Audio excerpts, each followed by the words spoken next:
os pilares filosóficos do Espiritismo são a existência de Deus, a reencarnação, a comunicabilidade dos espíritos entre o mundo espiritual e o mundo material, a imortalidade da alma e a pluralidade dos mundos habitados. Seriam os 5 pilares desse edifício, pilares fundamentais do edifício da doutrina espírita. Bom, na categoria dos mundos, como nos informa a codificação de Kardec, os espíritos superiores informam que nós temos 5 categorias de mundos. Vamos dizer assim, 5 grandes grupos.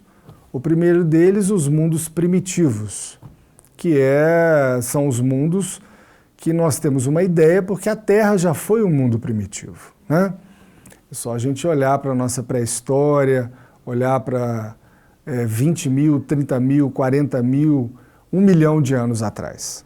Nós já fomos um mundo primitivo. E evoluímos para a segunda categoria, que seria o mundo de provas e expiações, que é o mundo em que habitamos, onde a característica fundamental dos mundos de provas e expiações seria o predomínio ainda do sofrimento e do mal, do sofrimento do ser humano.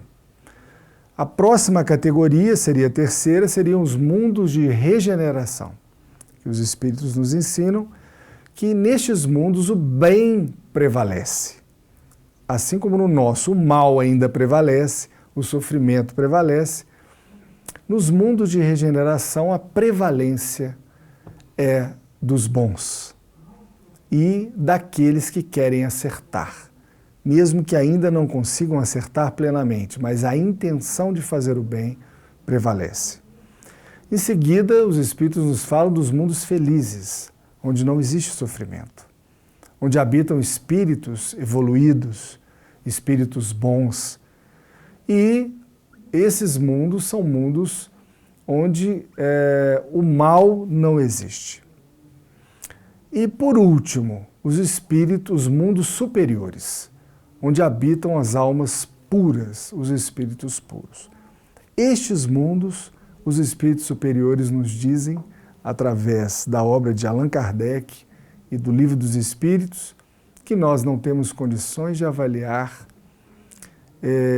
a beleza, a pureza, a grandeza da vida nesses mundos. Justamente porque os espíritos que aqui habitam ainda estão num estágio evolutivo onde a dor e o sofrimento fazem parte desta etapa de progresso espiritual. Somos ainda, saindo dos mundos primitivos, os mundos onde habitam espíritos muito imperfeitos.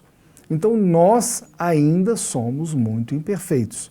Por isto, as consequências dos nossos atos levam ao sofrimento, levam ainda ao reajuste para que o progresso se faça.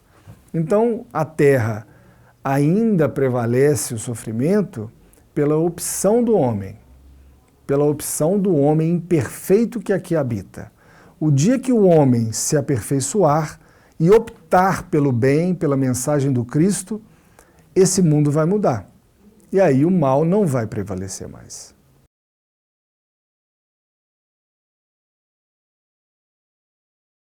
A reencarnação é uma lei de Deus, é uma lei universal, ela não é a lei deste mundo. Mas o conhecimento da reencarnação pela doutrina espírita, que vem lembrar os ensinamentos de Jesus, que ensinou muito bem a Nicodemos que nós precisamos nascer de novo para ver o reino dos céus, é o conhecimento poderoso que nos coloca em condições de compreender as situações diversas da vida, as diferenças que existem no mundo, né, as dificuldades que passamos, as coisas que não conseguimos mudar de pronto na nossa vida, a situação em que vivemos. Então, o conhecimento da reencarnação é altamente libertador para todos nós. Mas ele só foi possível com a maturidade dos espíritos que vêm habitando o planeta. Então chegou um momento, há 2000 anos atrás, Jesus veio, trouxe a mensagem da reencarnação ainda muito figurada, ainda muito misturada com uma mensagem um tanto figurativa e não tão clara, porque naquela época o homem não estava preparado para ela. Mas chegaria o tempo, e ele mesmo falou, que anunciou o Consolador, que o homem estaria preparado. E quando, meados do século XIX, na França, Allan Kardec foi o espírito escolhido para esta grande missão de trazer para nós e fazer o grande trabalho de codificação da doutrina espírita. O mundo espiritual, então, trouxe a verdade na sua plenitude. E a reencarnação é, como a Dona Isabel diz, a bênção de Deus na chance do recomeço. Que seria de nós se Deus não nos desse a chance de reconstruir a nossa vida através da reencarnação. Nós progredimos fazendo a opção pelo bem, nas mínimas coisas, naquelas coisas que a nossa consciência sabe, mas que às vezes ninguém sabe. É assim que a gente progride.